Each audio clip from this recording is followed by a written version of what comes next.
चलिए let's start. तो family law करेंगे। फैमिली लॉ में जो मैक्सिमम वेटेज वाला जो सब्जेक्ट है वो है Muslim law, the principle of Muslim laws. तो ये जो है वो 100 मार्क्स में से ऑलमोस्ट 70 to 75 मार्क्स का सिलेबस कवर करता है।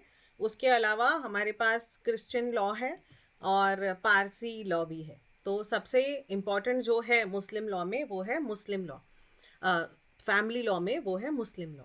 तो ये हम लोग करेंगे और कुछ वर्ड्स शायद मेरे प्रोनाउंसिएशन में डिफरेंट हो सकते हैं क्योंकि मैं खुद भी पहली बार इसे पढ़ रही हूँ और मैं कोशिश कर रही हूँ कि मैं जितना समझ रही हूँ उतना समझा सकूँगी। So the Muslim personal law जो डिराइव हुआ है उसके दो इम्पॉर्टेंट फैक्टर्स हैं।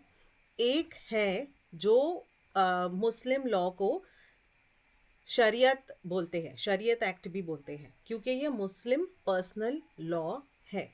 अब ये जो इसका ओरिजिन जो है वो एक इम्पॉर्टेंट है कि मुस्लिम लॉ है उसका ओरिजिन कहाँ से आया है। उसका ओरिजिन के दो डिफरेंट टाइप्स हैं जिससे इसका ओरिजिन आया है।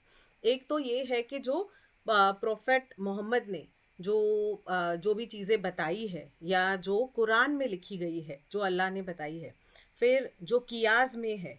तो ऐसी 5 चीज़ें हैं जहाँ से जो मुस्लिम लॉ है, मुस्लिम पर्सनल लॉ, शरीयत एक्ट जो 1937 में आया है। कोई भी अगर लॉ बनता है, इनफैक्ट अगर हम कोई किसी भी लॉ की बात करें तो या तो वो एक ट्रेडिशन से बनता है, किसी कस्टम से बनता है कि बहुत टाइम से चली आ रही है, या फिर वो किसी बुक को रेफ़र करके बनता है। तो सिमिलरली यहाँ पर भी कुरान को देख के जो भी उसमें लिखा है उससे रिलेटेड ये लॉ बना है। और साथ ही साथ जो चीज़ें इंटरप्रेटेड नहीं हो पा रही है, जो चीज़ें क्लियर नहीं है, उसके लिए फिर अलग से क्लैरिफिकेशन दी गई है प्रॉफेट मोहम्मद ने। फिर उसके अलावा कुछ और चीज़ें हैं जो उसको और डिटेल में इंटरप्रेटेड कर रही है, तो उसको कियास बोलते हैं। तो ऐसे करके 5 अलग अलग सेक्टर्स हैं जहाँ से मुस्लिम लॉ डिराइव हुआ है। तो मुस्लिम law personal, the Muslim personal law Shariat act 1937 is a short statute with 5 provisions only, with each provision holding its own significance. Individual analysis of each of them stands relevant. तो basically इसमें हम लोग इसमें पढ़ेंगे मुस्लिम law में main हम देखेंगे कि सक्सेशन क्या है, मतलब अगर किसी की वसीयत है तो उसका हक किसको मिलेगा। फिर हम इसमें देखेंगे कि मैरिज क्या है Muslim, as per Muslim law. Marriage का डिसोल्यूशन क्या है, डिसोल्यूशन मतलब मैरिज का ख़त्म होना जिसको तलाक बोलते हैं, तो उसका क्या है, क्या टाइप्स हैं उसके। फिर मेंटेनेंस क्या देना होता है अगर किसी का तलाक होता है, डिसोल्यूशन ऑफ मैरिज होता है तो। What is dower, dower is mehr. मेहर वो चीज़ है जो किसी लेडी को उसके हस्बैंड के एक्सपायर होने के बाद जो भी उसको प्रॉपर्टी मिलती है, जो भी उसका प्रॉपर्टी में हक है, तो वो मेहर बोलते हैं मुस्लिम में, एंड इंग्लिश में डोवर बोलते हैं। और special rights property of females, तो फीमेल्स के लिए क्या प्रावधान है। तो बेसिकली ये जो है प्रॉफेट मोहम्मद, उन्होंने फीमेल्स के सिचुएशन को देख के ये जो लॉ है या ये जो रूल्स हैं, लॉ तो बाद में बना, मुस्लिम लॉ तो ऑब्वियसली इंडिया में बाद में बना 1937 में, बट सऊदी में प्रोफेट मोहम्मद ने जो चीज़ें लिखी वो इसलिए लिखी टू प्रोटेक्ट द वुमेन। उसके पहले वुमेन को सिर्फ एक पोजेशन, एक चीज़ समझ के रखते थे। फिर मैरिज के बारे में आएगा इसमें, गार्जियनशिप कौन होगा, गिफ्ट क्या होगी, और ट्रस्ट क्या होगी, वर्क वर्क ट्रस्ट भी हम सबको पता है उससे रिलेटेड। तो ये जो 10 चीज़ें हैं ये इम्पॉर्टेंट है from point of view of Muslim law. Now in order to interpret this provision, 2 essential phrases present in this section needs to be highlighted. एक तो not with standing any customs और यूसेज टू कॉन्ट्ररी, ये बहुत important line है क्योंकि कि अगर कोई कस्टमरी चीज़ है, मतलब प्रथा चली आ रही है, अगर वो प्रथा है, अगर वो प्रथा से विरुद्ध है, its usage to contrary to the customs, अगर कस्टम्स से विरुद्ध है कोई चीज़ तो वो चीज़ फॉलो नहीं होगी। और दूसरी चीज़ कब फॉलो होगी, जब वो शरीयत में लिखी हुई है, मुस्लिम पर्सनल लॉ से आई हुई है वो चीज़। These two phrases complement each other and one loses its meaning in absence of other। तो ये दोनों चीज़ें एक दूसरे को कॉम्प्लीमेंट करती है, साथ में चलती है। And the law of the land have been because a harmonious construction between the prevalent custom, तो adopted by the legislation so as to provide necessary importance to both of them। तो ये मुस्लिम law जो है वो ये बोलता है कि प्रथाएं जो चली आ रही है वो भी इम्पॉर्टेंट है, और दूसरी चीज़ जो कुरान में लिखा है वो भी इम्पॉर्टेंट है। फॉर एग्जाम्पल, एक एग्जाम्पल इसको हम समझते हैं कि लॉ दो तरीके हैं, एक तो जो प्रथा चली आ रही है और एक कुरान में लिखा हुआ है। अगर हम मुस्लिम लॉ में डिवोर्स की बात करें तो कुरान में ये लिखा है कि अगर किसी को तलाक कोई देता है, कोई हस्बैंड, तलाक देने के भी अलग अलग टाइप्स है। It can be bye husband, it can be bye wife, it can be by other mutual consent, it can be by other different things, तो वो भी हम आगे इसमें पढ़ेंगे।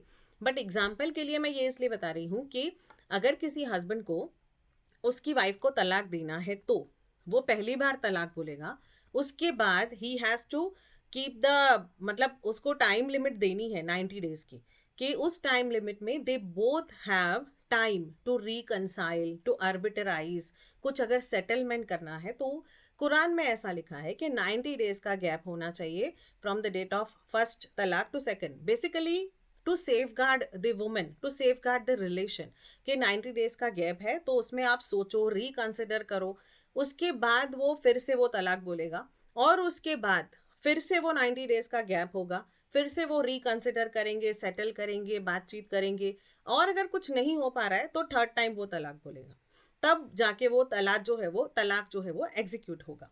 तो ये कुरान कहता है। बट दूसरा एक तरीका है जो कस्टमरी है, मतलब चलता आ रहा है, कि एक ही बार में 3 बार तलाक बोल दिया, एक ही बार में 3 बार ईमेल पे तलाक लिख लिया, एक ही बार में 3 बार व्हाट्सएप पे तलाक बोल दिया, तो वो तलाक हो गया। तो इस वजह से ही जो ट्रिपल तलाक का जो इशू हुआ था, या फिर जो उस पर डिसीशन आया, तो वो इस वजह से ही आया कि कोई कस्टमरी चीज़ भी है, वो अगर किसी के फंडामेंटल राइट को इन्वेड कर रही है, फंडामेंटल राइट को एक्सप्लॉइट कर रही है, तो ऐसी चीज़ में कॉन्स्टिट्यूशन के पास पावर है। अदरवाइज यूजुअली कॉन्स्टिट्यूशन के पास पावर नहीं है कि वो किसी के पर्सनल लॉ में इंटरवेन करे। बट अगर कहीं ऐसा हो रहा है कि किसी के फंडामेंटल राइट्स वॉयलेट हो रहे हैं, ऐसे केसेस में कॉन्स्टिट्यूशन के पास पावर है कि वो पार्लियामेंट के थ्रू ही भले एक डिसीजन डिसाइड करके एक्ट पास की जा सकती है, जो नॉर्मली पार्लियामेंट का प्रोसीजर होता है। पहले वो बिल होगा, बिल के बाद वो एक्ट होगा, तो उस पर सारे डिस्कशंस हो सकते हैं, मतलब चीज़ों में चेंजेस आ सकते हैं। तो ऐसी चीज़ों में चेंजेस आ सकते हैं जो कस्टमरी है, जो कस्टम्स के हिसाब से फॉलो हो रही है। वो कहीं कुरान में नहीं लिखी थी ये चीज़ कि एक ही साथ 3 बार ट्रिपल तलाक हो गया तो तलाक हो गया। तो दिस इज़ द एग्जाम्पल कि ये दोनों चीज़ें जो है वो एक दूसरे को कॉम्प्लीमेंट करती है। नेक्स्ट इज कि power to make the decision. Section 3 ये बताता है कि power to make a declaration किसके पास है। Section 3 just like section 2 of the act categorically excludes females to make a declaration regarding obtaining benefits from agricultural land। तो मुस्लिम law के हिसाब से कोई भी फीमेल जो है वो नहीं डिक्लेरेशन दे सकती। कोई भी एग्रीकल्चरल लैंड के बारे में कोई डिसीजन देना है, कोई डिक्लेरेशन देनी है, तो female is not allowed to do that. Any person who satisfied the prescribed authority that he is a Muslim, पहले तो वो मुस्लिम होना चाहिए, that he is a competent to contract within the meaning of section 11 of Indian Contract Act 9 of 1872। वो competent भी होना चाहिए, contract act भी इसमें आएगा, क्योंकि अगर कोई एग्रीकल्चर लैंड की बात चल रही है तो वहाँ पे कॉन्ट्रैक्ट चल रहा है। तो कॉन्ट्रैक्ट चल रहा है तो वो कॉन्ट्रैक्ट की पार्टीज, जो कॉन्ट्रैक्ट का हम यूजुअली बोलते हैं कि ऑफर प्लस एक्सेप्टेंस, फिर वो बनेगा, जो प्रपोजल होगा वो एक्सेप्ट होगा, उसके बाद वो एग्रीमेंट बनेगा। एग्रीमेंट अगर लॉफुल होगा तब जाके वो कॉन्ट्रैक्ट बनेगा।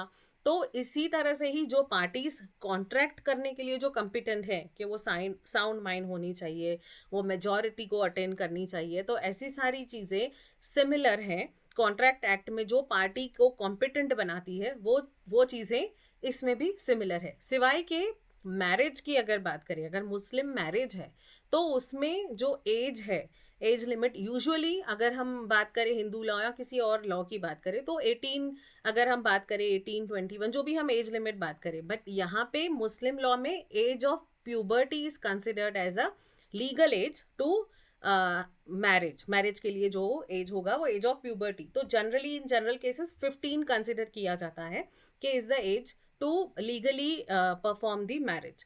तो यहाँ पर क्या होगा कि मुस्लिम जो मैरिज है वो उसको सिविल कॉन्ट्रैक्ट भी बोला जाता है। ऐसा कई बार फिल इन द ब्लैंक्स भी आता है कि Muslim marriage is a civil contract. Civil contract मतलब ये एक तरह का कॉन्ट्रैक्ट ही है। यहाँ पे एक प्रपोजल होता है which is called ijab, and the acceptance that is called qubool. तो यहाँ पे प्रपोजल है, एक्सेप्टेंस है, कॉन्ट्रैक्ट की तरह ही वो वैलिड कॉन्ट्रैक्ट है। और उसमें चीज़ें जो है वो इसलिए है कि for mutual understanding, for having the legacy, उनके बच्चों की अच्छी परवरिश के लिए की जाती है। तो ये जो भी कॉन्ट्रैक्ट है उसमें सारी अच्छी चीज़ें इन्वॉल्व होती है। अपार्ट फ्रॉम दैट उसमें कंसिडरेशन जो डोवर की बात की है, DOWER, दैट इज मेहर। अगर उस हस्बैंड को कुछ हो जाता है, तो हस्बैंड अगर एक्सपायर हो जाता है या कुछ भी है तो वाइफ को उसकी प्रॉपर्टी में हक है।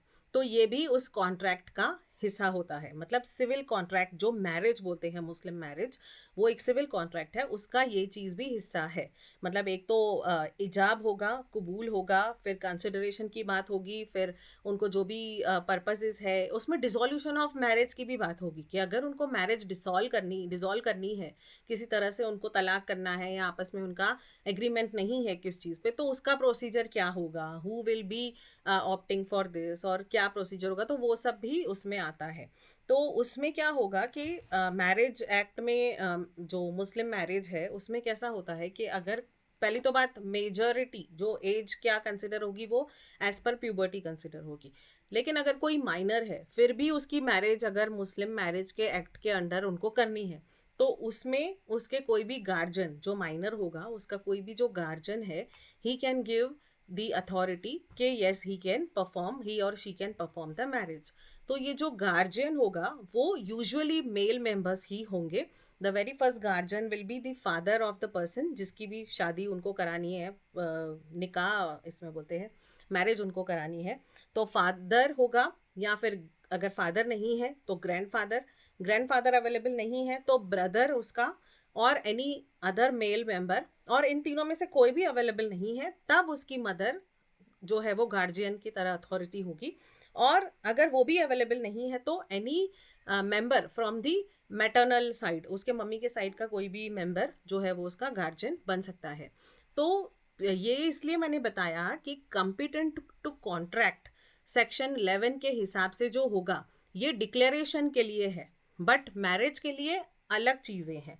लेकिन अगर एग्रीकल्चरल लैंड के बारे में डिक्लेरेशन करनी है तो उसमें जो parties competent to contract under section 11 of Indian contract act है, वही पार्टीज, मतलब वही कॉम्पिटेंसी चाहिए कि one should be attend the age of majority that is 18 years, one should be of sound mind, ये सारी चीज़ें, and that he is a resident of the territories of which this act extends.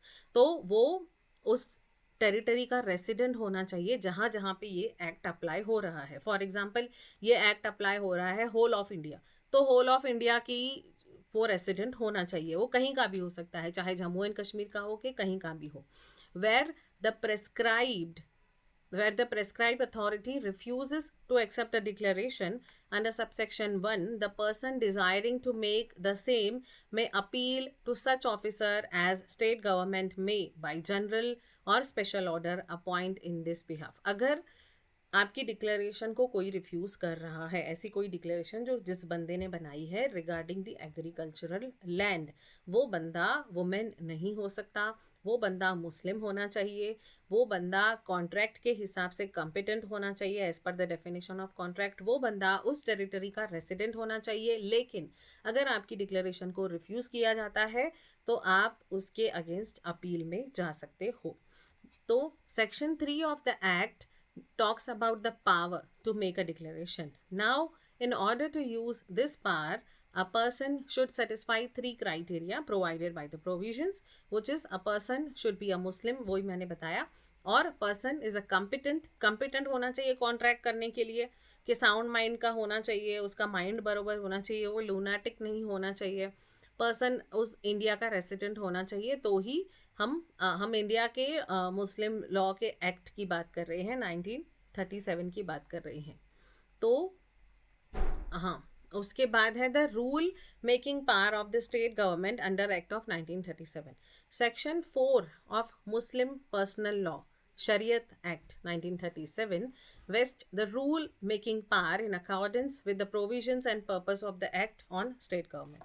तो state government जो section 4 जो है Muslim law का, वो rule making power देता है, प्रोविजंस बनाने की पावर देता है गवर्नमेंट को। State government may make rules to carry into effect the purposes of the act। तो जो भी एक्ट के पर्पसेस हैं उसके लिए जो रूल्स बनाने हैं वो ये एक्ट बनाती है। अभी ये यूजुअली क्या होता है ना कि रूल्स अलग चीज़ होती है और रेगुलेशंस अलग चीज़ होती है। अब कोई भी हम अगर एक्ट की बात करते हैं, जो एक्ट इनेक्टेड बाय पार्लियामेंट है, फॉर एग्जांपल हम मुस्लिम एक्ट की बात करें, कंज्यूमर प्रोटेक्शन एक्ट की बात करें, कोई भी जब एक्ट बन जाती है तो वो एक्ट अपने आप में जो गाइडलाइंस देती है उस गाइडलाइंस को रेगुलेशंस बोलते हैं। लेकिन वो एक्ट बनाने के लिए जो रूल्स बनते हैं, जो कॉन्स्टिट्यूशनल लॉ में आता है, जो कॉन्स्टिट्यूशन देती है, वो रूल्स होते हैं। तो रूल्स और रेगुलेशन में फ़िलहाल इसमें नहीं है, वो कॉन्स्टिट्यूशन लॉ में है, बट अगर अभी टॉपिक आया तो मैं बता रही हूँ कि अगर कोई एक्ट का इंटरनल फ्रेमवर्क जो होता है, इंटरनल प्रिंसिपल्स होते हैं, इंटरनल कुछ डिटेल्स होते हैं, वो रेगुलेशंस होते हैं। और नॉर्मली जो कॉन्स्टिट्यूशन लॉ बताता है उसमें रूल्स होते हैं।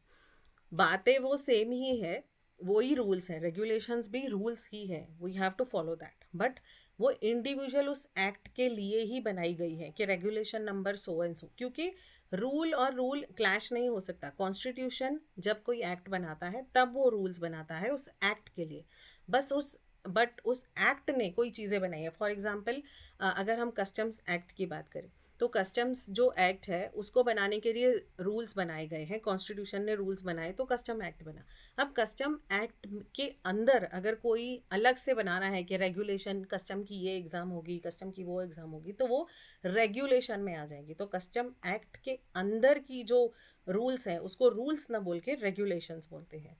द स्टेट, अभी यहाँ पे आते हैं हम लोग, रूल मेकिंग पावर जो है स्टेट गवर्नमेंट का, स्टेट गवर्नमेंट में मेक रूल्स। तो स्टेट गवर्नमेंट रूल्स बनाएगी इस एक्ट को बनाने के लिए, अगर कहीं कुछ चेंजेस करने हो, कुछ अमेंडमेंट करने हो, इन पर्टिकुलर और without prejudice to generality of foregoing powers, such rules may provide for all and any of following matters।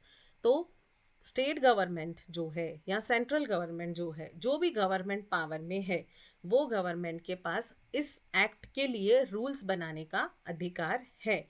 लेकिन ऐसी ही चीज़ों के बारे में वो रूल बना सकती है जिस चीज़ों के लिए, for prescribing the authority before whom and form in which declaration under this act shall be made, कि इस एक्ट के अंदर क्या डिक्लेरेशन होनी चाहिए। ऑब्वियसली वो अगर कोई रूल बना रही है, कोई भी स्टेट गवर्नमेंट किसी एक्ट के लिए रूल बना रही है, तो वो उस एक्ट की चीज़ों को देख के बनाएगी, उसके प्रेसिडेंस, उसके कस्टम्स, वो एक्ट कहाँ से आया है उसको देख के ही बनाएगी। वो अपने मनमानी से कोई रूल कोई भी गवर्नमेंट नहीं बनाएगी। For prescribing the fees to be paid for filing of declarations, उसमें कुछ फ़ीस पे करनी है, अगर किसी को कुछ डिक्लेरेशन देना है, कुछ उनका एग्रीकल्चरल लैंड है, कोई और चीज़ है जो लॉफुली जा रहे हैं, तो जैसे रजिस्ट्रेशन ऑफ अगर मैरिज है, तो कुछ ऐसी चीज़ें, तो उसके लिए फ़ीस कितनी होनी चाहिए, तो वो सब गवर्नमेंट डिसाइड करेगी। Rules made under provision of this section shall be published in official gazette and shall thereupon have effect as if enacted in this act. तो ऑफिशियल गैजेट में उसके रूल्स जो है वो पब्लिश होंगे, और वो जो रूल्स होंगे वो ऐसे इनेक्ट होंगे जैसे कि वो एक्ट के अंदर ही है, मतलब एक्ट जैसे इफेक्टिव होगी वैसे ही वो ऑफिशियल गैजेट में पब्लिश किए हुए रूल्स भी इफेक्टिव होंगी. Every rule made by state government under this act shall be laid as soon as it is made before the state legislature. तो ये सारी चीज़ें जो भी रूल्स बनाएंगे स्टेट गवर्नमेंट वो सारे इफेक्टिव हो जाएंगे एज सुन एज जैसे ही वो एक्ट इनेक्टेड है, मतलब जब से एक्ट इनेक्टेड है तब से ही वो रूल्स इनेक्टेड है, चाहे वो रूल्स उसके बाद क्यों ना बने हो. The provision along with section 3 governs the procedure for the declaration. तो ये डिक्लेरेशन की ही बात है अब तक हम जो पढ़ रहे हैं. एग्रीकल्चरल लैंड रिलेटेड अगर कुछ फीस भरनी है, कोई रूल्स बनाने हैं, तो वो सब जो है वो सेक्शन 3 और 4 में आएगा. उसके बाद रिपील्स अंडर मुस्लिम पर्सनल लॉ. कौन सी चीज़ है जो रिपील की है, मतलब जिसको दबाया है, रिपील किया है, या जिसको ख़त्म करना चाहा है, या जिसके अगेंस्ट कुछ अमेंडमेंट की है, मतलब वो है जो एक्सेप्ट नहीं की गई है. तो section 6 of Shariat act 1937 talks about repealing certain provisions. तो कुछ ऐसे प्रोविजंस भी हैं जिनको रिपील किया गया है. Of a few statutes which appears to be inconsistent. जो चीज़ें इनकंसिस्टेंट हैं, जो कंसिस्टेंटली नहीं फॉलो हो रही है, जो कस्टम्स नहीं है, जो ज़रूरी नहीं है, ऐसी चीज़ों को सर्टन प्रोविजंस को रिपील किया गया है, अल्टर किया गया है, अमेंड किया गया है या ख़त्म किया गया है, depending upon the situation and the case and the rule. कौन सा रूल है, उस रूल को डिमोलिश करना है, उसको चेंज करना है, तो वो चीज़ें कुछ ऐसी चीज़ें हैं जो सेक्शन 6 में बताई गई है कि कौन सी चीज़ों को रिपील किया गया है. These acts vested authorities on the courts of India to implement Muslim law before the Shariat Act of 1937 was promulgated. तो जब भी शहरियत एक्ट 1937 था पहले से, तो इसीलिए बाद में मुस्लिम लॉ बना जिसमें थोड़ी चेंजेस हुई. दीज एक्ट्स वर, ये सारी एक्ट है जो रिपील की गई थी. 26 of Bombay regulation, Madras civil code, ये सब जो है वो ऐसी एक्ट्स हैं जो शहरियत के साथ नहीं पढ़ी जा रही है, मुस्लिम लॉ के साथ नहीं. जैसे कि फॉर एग्जांपल अभी हमने देखा कि कॉन्ट्रैक्ट एक्ट जो है वो इसके साथ पढ़ी जा रही है, क्योंकि कॉन्ट्रैक्ट में जो पार्टीज है, कॉन्ट्रैक्ट ऐसी चीज़ है ना बेसिकली वो हर जगह एप्लीकेबल होगी, चाहे हम कंज्यूमर प्रोटेक्शन एक्ट पढ़ रहे होंगे, मोटर व्हीकल पढ़ रहे होंगे, कुछ भी पढ़ रहे होंगे, कॉन्ट्रैक्ट ऐसी चीज़ है जो हर जगह एप्लीकेबल होगी. तो ऐसी कोई चीज़ें हैं जो रिपील होगी, कुछ ऐसे प्रोविजंस हैं जो नहीं माने जाएंगे इस एक्ट में, तो वो ये सब है. Sources of Mohammedan law. Muslim law के सोर्सेस क्या है? Islamic jurisprudence draws on a variety of sources. बहुत सारे सोर्सेस हैं. कोई भी लॉ है अगर, तो उसका सोर्स जानना बहुत इंपॉर्टेंट है कि वो लॉ आया कहाँ से है, किसने बनाया है ये लॉ. तो किसने बनाया है, कैसे बनाया है, कहाँ से आया है, तो इसको sources of materials of Islamic law to explain sharia, meaning the framework of Islamic law. Islamic law का जो फ्रेमवर्क है जिसे शरिया बोलते हैं, तो ये बेसिकली शरिया लॉ है. ये इस्लामिक लॉ जो है, मुस्लिम लॉ जो है, मोमेडियन लॉ जो है, वो शरिया से आया है. द शरिया इज़ द जो इस्लामिक लॉ का फ्रेमवर्क है. The Quran and Sunna are the fundamental sources. अभी एक्चुअली इसके दो स्कूल्स हैं, वो हम आगे पढ़ेंगे कि मोमेडियन लॉ के दो स्कूल्स हैं, एक शिया स्कूल और एक सुन्नी स्कूल. तो the Quran and Sunna are fundamental sources. Main तो ये है कि एक कुरान, यहाँ पे सुन्नी नहीं है, ये सुन्ना है. तो कुरान और सुन्ना जो है वो फंडामेंटल सोर्सेस हैं, मेन सोर्सेस हैं. कुरान तो हम सबको पता है, the Holi book of Muslims, Quran, उससे जो चीज़ें आई है वो मुस्लिम लॉ है. एंड दूसरा है सुन्ना. सुन्ना इज़ कि प्रॉफिट मोहम्मद ने जो चीज़ें बोली है वो सुन्ना है, मतलब उन्होंने जो चीज़ें की है, उन्होंने जो अपने थ्रू आउट द लाइफ जो चीज़ें प्रैक्टिस की है, तो उससे भी मुस्लिम लॉ बनता है, उससे भी सीखने मिलता है उनको, और उससे उन्होंने सीख के कैसे लॉ बनाया है. तो एक तो कुरान है, दूसरा सुन्ना है. तो ये दोनों चीज़ें फंडामेंटल सोर्सेस हैं, both of which are uniformly recognised by all Muslims. Quran और सुन्ना जो है वो हर एक मुस्लिम मानता है, चाहे वो शिया हो या सुन्नी हो।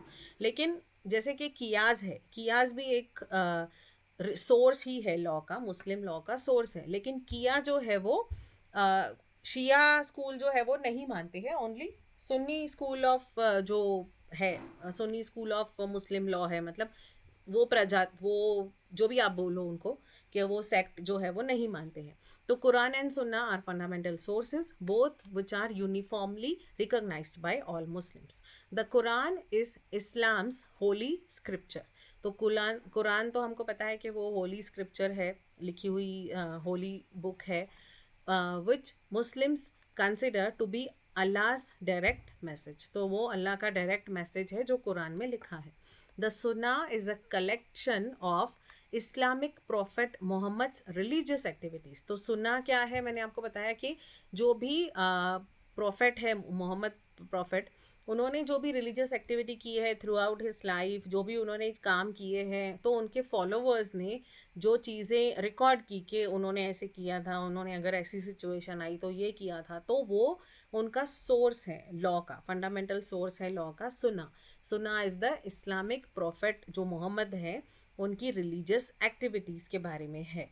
और कुरान हमको पता है, and quotes recorded by his followers and Shia imams. तो सुन्ना सिर्फ मोहम्मद प्रॉफिट के उनकी रिलीजियस एक्टिविटीज़ नहीं है, उसमें उनके फॉलोवर्स और जो शिया इमाम्स हैं, जो और अदर मतलब जो और अदर होंगे प्रॉफिट्स या और अदर जो चीज जो होंगे जिनको उनके फॉलोअर्स, प्रॉफिट मोहम्मद के जो फॉलोअर्स होंगे स्टार्टिंग में, उन्होंने जो अपनी रिलीजियस एक्टिविटीज़ की, उन्होंने जो अपनी लाइफ को जिया, उस हिसाब से second source of fundamental source of Muslim law है।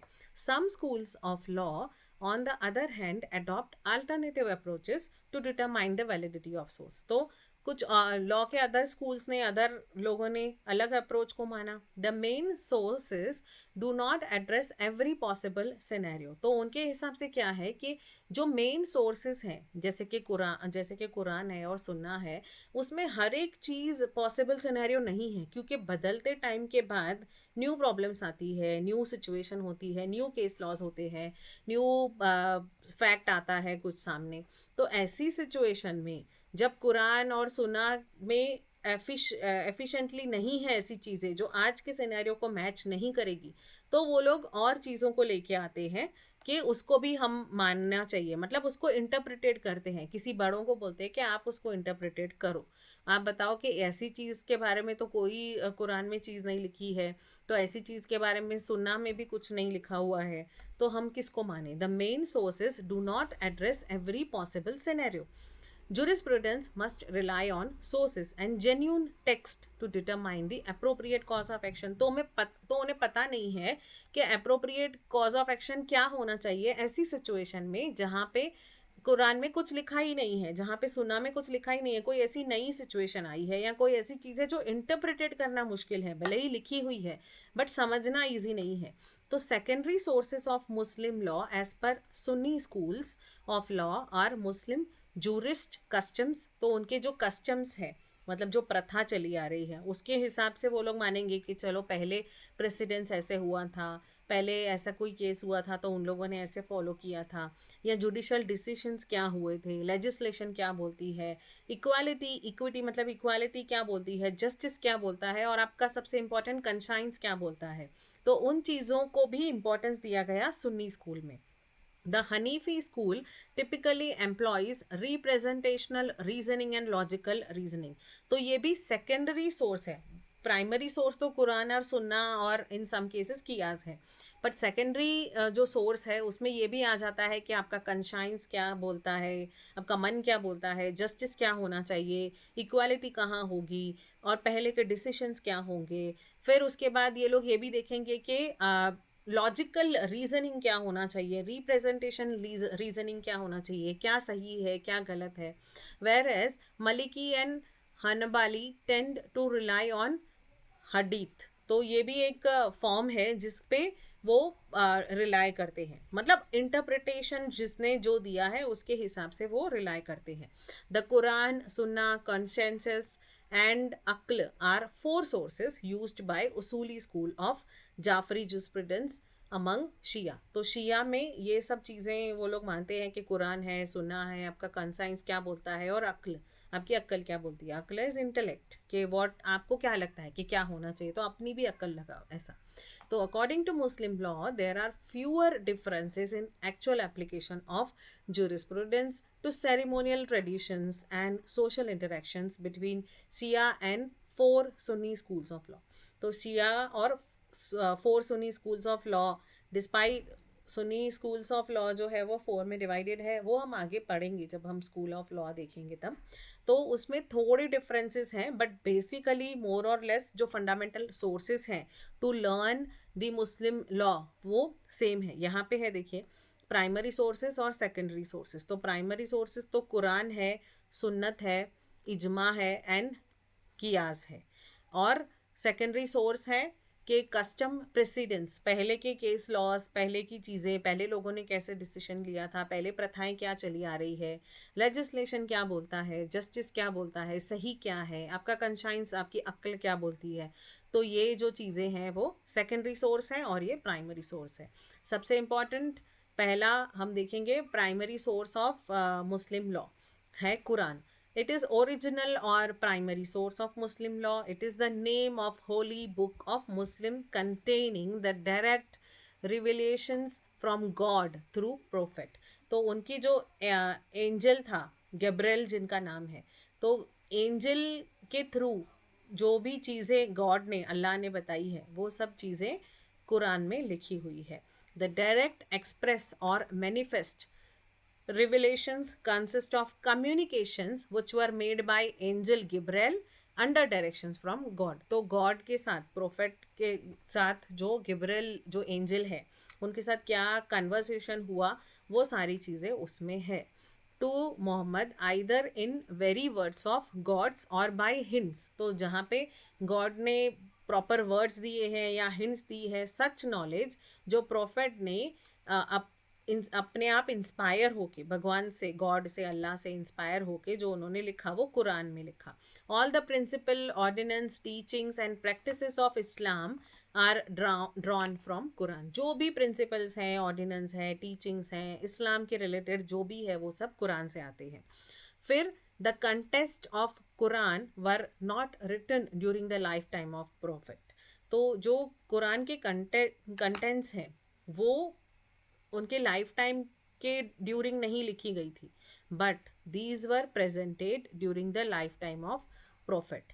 तो ये presented during the lifetime of prophet, जब प्रोफेट का लाइफ टाइम था तब वो प्रेजेंट की गई थी। In the memories of companions there is no systematic arrangement of verses in Quran, but they are scattered throughout the text. तो इसीलिए, क्योंकि उनके लाइफ टाइम, मतलब जब वो बता रहे थे, जब वो कन्वर्सेशन हो रहा था, वो during the lifetime of prophet में नहीं लिखी गई थी, but it was presented during the lifetime of prophet. तो उस वजह से उसमें एक सिस्टमेटिक अरेंजमेंट नहीं है। जो वर्सेस हैं, जो हम लोग अगर बोलेंगे अध्याय हैं, जो चैप्टर्स हैं, तो वो जो है वो इसीलिए सिस्टमेटिकली अरेंज नहीं है और अलग अलग स्कैटर्ड है।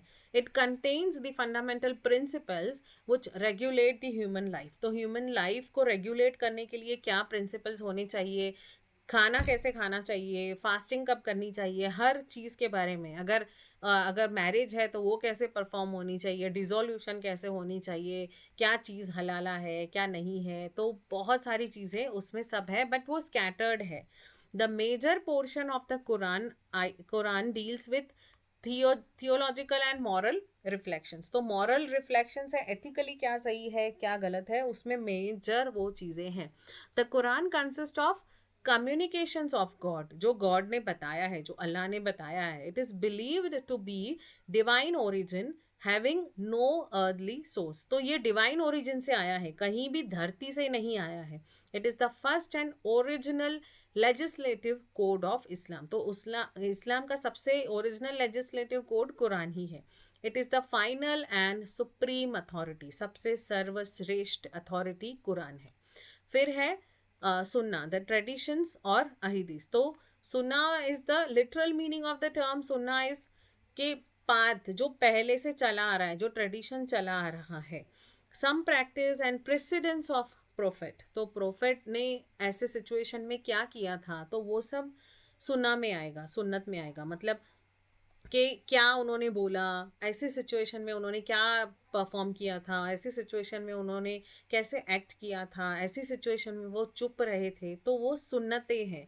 वो भी सोर्स ऑफ ये है, मुस्लिम लॉ है। जैसे हमने देखा ये कुरान, फिर ये सुन्नत, तो अब हम ये सुन्नत के बारे में पढ़ रहे हैं। तो literal meaning of, one second,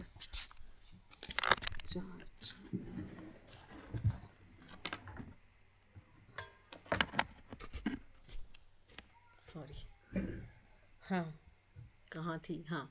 तो सुन्नत जो है वो सेकंड इंपॉर्टेंट फंडामेंटल सोर्स है of law. It denotes some practice and precedence of prophet, whatever the prophet said or did without reference to God।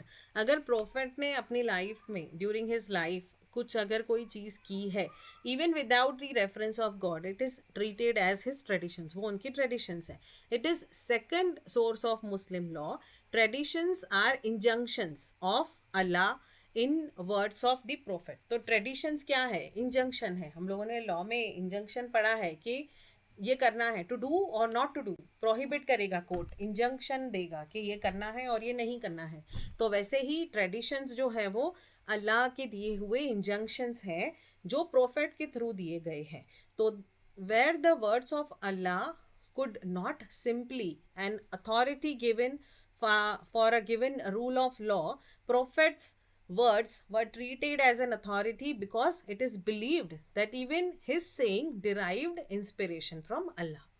तो कहीं पर अगर ऐसी कोई चीज़ें हैं जहाँ पे वर्ड्स नहीं है, जहाँ पे नहीं समझ में आ रहा है कि कुरान में क्या है, तो प्रोफेट ने जो चीज़ें कही है, प्रोफेट मोहम्मद ने जो चीज़ें कही है, उसको ही ट्रेडिशन माना है, उसको ही मेन सोर्स ऑफ लॉ माना है, क्योंकि इट इज़ बिलीव्ड कि वो जो भी बोल रहे हैं वो अल्लाह से इंस्पायर होके ही बोल रहे हैं।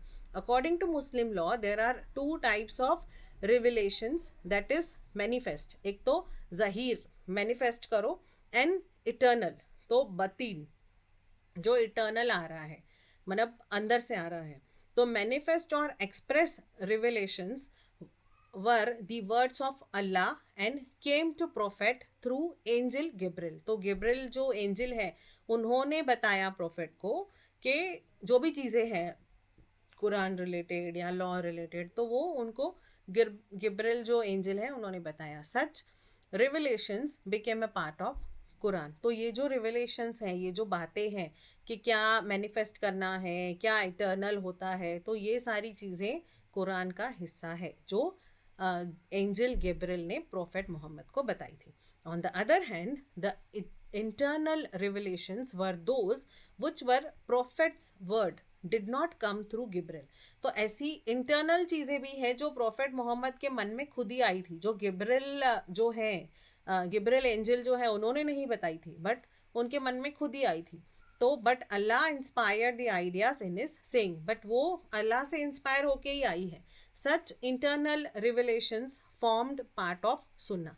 तो ये जो इंटरनल रिविलेशंस है वो सुन्ना के पार्ट बने, मतलब ये जो सुन्नत है, second source of Muslim law है, वो उसका हिस्सा बने।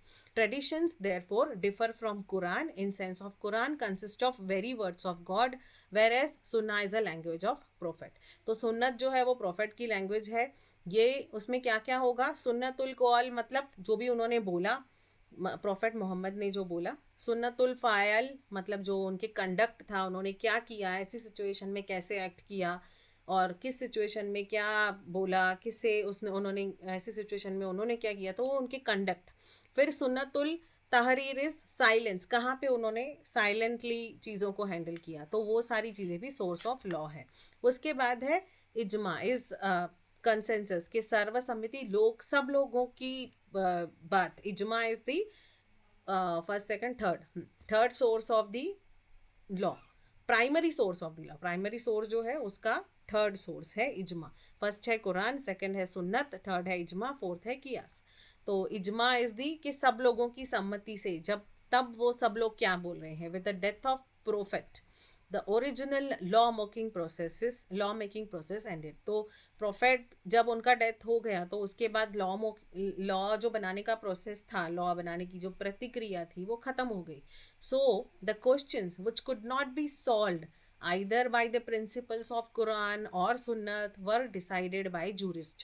तो तब जो उनके हेड थे, जो बड़े लोग थे, उन्होंने डिसाइड किया कि ऐसी सिचुएशन में जहाँ पे कुरान के प्रिंसिपल्स या सुन्नत के प्रिंसिपल्स काम नहीं आ रहे हैं, तो ऐसी सिचुएशन में वो उनके बड़ों के पास जाते थे, जो लोग बताते थे, जो एक पर्टिकुलर एज के, पर्टिकुलर सीनियर लोगों के, जो जूरिस्ट बोलते हैं, एक्सपर्ट्स होंगे, उनके पास जाते थे और उनसे वो पूछते थे कि ऐसी सिचुएशन में क्या होना चाहिए। तो वो भी एक इम्पॉर्टेंट सोर्स ऑफ लॉ है। Those person who had knowledge of law were called mujtahids, jurists, when Quran and traditions could not supply any rule of law for a fresh problem। कोई नया प्रॉब्लम है, new situation से related है, तो ऐसी चीज़ों को जो एक वो डिसीजन देंगे उसे इज्मा बोलते थे। Not each and every Muslim was competent to participate in formation of ijma. तो इज्मा एक तरह का एक्ट है, एक तरह का रूल है जो बाद में बनाया गया और डिपेंडिंग अपॉन दी सिचुएशन बनाया गया, और जो एक्सपर्ट, जो सीनियर, जो माने हुए लोग थे वो ही बनाते थे। ऐसा नहीं कि कोई भी, हर एक मुस्लिम को अलाउड है कि वो इज्मा बनाएगा। इज्मा of companions, the concurrent opinion of companions of prophet were considered most authoritative। जो कंपेनियन थे मोहम्मद प्रोफेट के, जो उनके साथ चलते थे, उनके साथ रहते थे, उनका इज्मा जो है वो सबसे ज़्यादा इम्पॉर्टेंट माना जाता है, हाईएस्ट सुप्रीम अथॉरिटी मानी जाती है प्रोफेट के बाद, और उनकी ही हाईएस्ट होगी। और उन इज्मा को, उन एक्ट को या उन रूल को कोई भी ओवर रूल या मॉडिफाई नहीं कर सकता। इज्मा ऑफ जूरिस्ट क्या है? This was unanimous decision of jurist. तो ये अदर देन कंपेनियन है, तो अदर जूरिस्ट भी होंगे, ऐसा नहीं है कि प्रॉफेट मोहम्मद के साथ जो लोग होते थे वही होते थे। तो इसके अलावा भी अगर कोई लोग हैं, अगर कोई एक्सपर्ट्स हैं, तो वो लोग भी इज्मा बना सकते थे और उन्होंने बनाए थे। इज्मा ऑफ पीपल और मासेस, बहुत सारे लोग, मेजॉरिटी ऑफ मुस्लिम्स मिलकर भी इज्मा बना सकते हैं, इसीलिए इसको सर्वसम्मति भी बोलते हैं कि सब लोगों की कंसेंट के साथ कोई चीज़ अगर हुई है। Once a valid ijma is constituted it is regarded equal to Quranic verse. अगर सब लोगों ने मिलके कुछ चीज़ को कॉन्स्टिट्यूट करके इज्मा बनाया है, नया कोई एक्ट, कोई रूल बनाया है, तो उसको कुरानिक वर्स, जितना जितना कुरानिक की चीज़ में दिया हुआ कोई चीज़ है, कुरानिक का कोई सेंटेंस है, उतना ही उसको इक्वल वैल्यू मिलेगी। that is equally binding on people। Without ijma these rules of Islamic law would have been diffused। तो इजमा इसलिए भी इम्पॉर्टेंट है क्योंकि ये एक तरह का उसको समझा भी रहा है। वो अगर इस्लामिक रूल लिखे हुए हैं तो उसको समझाने के लिए भी कहीं कहीं इजमा काम आता है। तो जो कुरान के प्रिंसिपल्स हैं या सुन्नत के प्रिंसिपल्स हैं, उसको करेक्ट इंटरप्रिटेट करना भी इजमा का ही काम है, इजमा में ही दिया हुआ है। कियास क्या है कि analogical deductions। The word qiyas was derived from the Hykkish word which means beat together। In the Arabic, qiyas means measurement, accord and equality। तो अरबिक में कियास का मतलब ये है कि मेजर करो, अकॉर्ड करो, जज करो, इक्वालिटी को देखो।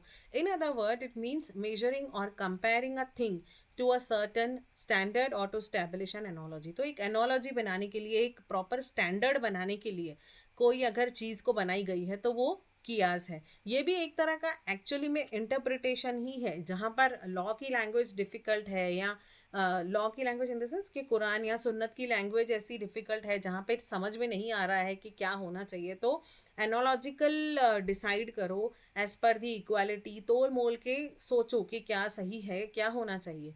If the matters which have not been covered by Quran, Sunna और इजमा, the law may be deducted from what has been already laid down by these three authorities by the process of analogy. तो कियास के हिसाब से, उसके process के हिसाब से, अगर कुरान में नहीं दिया है तो सुन्नत पढ़ो, सुन्ना पढ़ो, सुन्ना नहीं दिया है तो इजमा देखो, इजमा नहीं दिया है तो लास्ट में कियास। तो कियास जो है was a process of deduction. आगे आते जाओ, उसको और डिस्कवर करते जाओ, उसको अपनी तरफ से समझते जाओ। Not to establish a new law. इसका कियास का मतलब लॉ को नया इस्टेब्लिश करने का बिल्कुल भी नहीं है। कियास में ऐसी कोई अथॉरिटी नहीं दी गई है कि वो लॉ को चेंज करे, बस सिर्फ उसको इंटरप्रिटेट करना है। तो Qiyas is a process of deduction which helps in discovering law and not to establish a new law. Its main function is to extend the law to the text. Law को text में बताओ to cases which do not fall within the preview of text. तो वो बताओ कि इन चीज़ों पे ये लॉ जो है वो अप्लाई नहीं होगा, तो वो कियास का काम है. कियास का ये काम नहीं है कि लॉ को ही चेंज कर दे.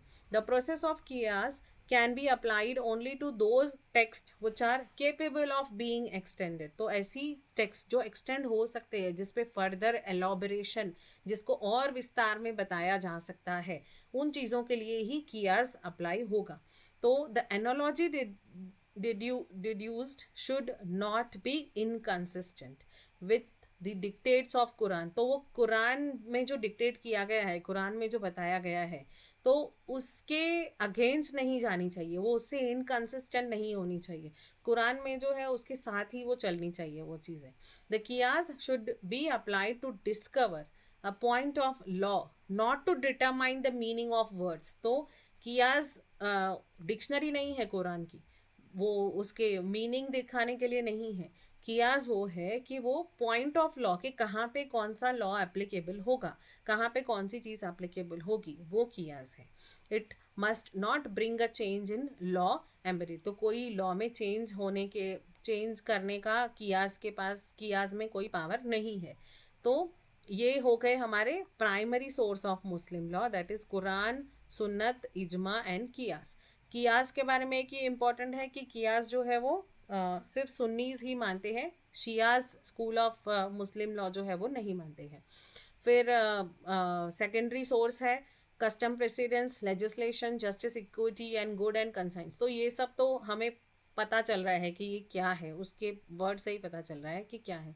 फटाफट से देख लेते हैं कि सेकेंडरी सोर्सेज ये है कि एक तो जुडिशियल डिसीशंस, अगर पहले के कोई डिसीशंस है, कोई जजमेंट्स हैं, या कोई काजीज ने जजमेंट दिए हुए हैं, या कोई फतवा निकाला है, वो सारी चीज़ें प्रेसिडेंट है. मतलब पहले के केस लॉज है, पहले के रिलेटेड कोई चीज़ के लिए कुछ डिसाइड किया गया है, जैसे कि गिफ्ट के रिलेटेड है, वक्फ बोर्ड के रिलेटेड है, कोई भी बहुत सारी चीज़ें हैं जो पहले से डिसाइडेड है, तो वो भी एक सोर्स है मुस्लिम लॉ को समझने का. मतलब अगर कहीं कुछ केस आता है तो वो क्या रेफ़र करेंगे, पहले तो primary sources of Muslim law को रेफ़र करेंगे अगर उसमें से कुछ सोर्स नहीं है, या फिर उसके साथ ही कंसिस्टेंटली उसके साथ ही secondary source of Muslim law को भी देखेंगे कि इसके रिलेटेड क्या रूल हुआ था, इसके रिलेटेड क्या लॉ पास हुआ था, इसके रिलेटेड कौन सा केस लॉ आया था. तो वो सब जो है वो जुडिशियल डिसीशंस प्रेसिडेंस में आएगा. सेकंड होगा लेजिस्लेशन, लॉ क्या बोलता है.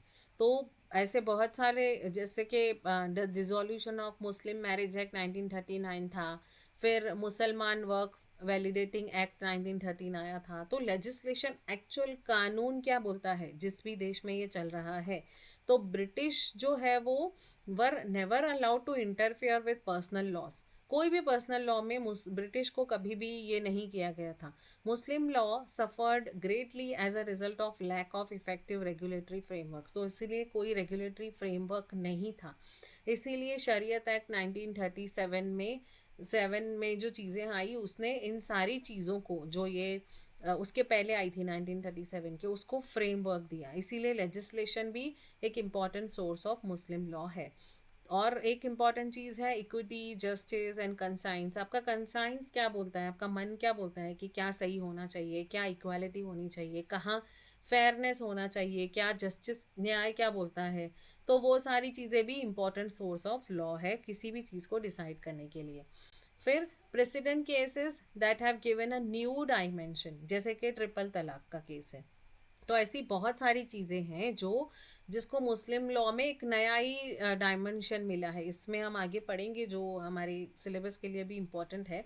तो जजेस emphasise the law when they investigate specific cases. These rulings appear to set a precedent for future cases. तो जो भी कुछ पहले के केसेस हुए हैं उसके लिए वो प्रेसिडेंट की तरह यूज़ होते हैं फ्यूचर में आने वाले केसेस के लिए, और वो भी एक सोर्स ऑफ लॉ बन जाते हैं। ये तो जनरली भी होता है, मुस्लिम लॉ की बात ना भी करें, किसी भी एक्ट किसी भी लॉ की बात करें, तो पहले के जो केसेस हैं, पहले के जो जजमेंट आए हैं, पहले के जो प्रेसिडेंट्स हैं, प्रीवियस केस लॉज हैं, वो फ्यूचर केस के लिए प्रेसिडेंट का काम करते हैं, हेल्प करते हैं, सोर्स ऑफ लॉ बनते हैं।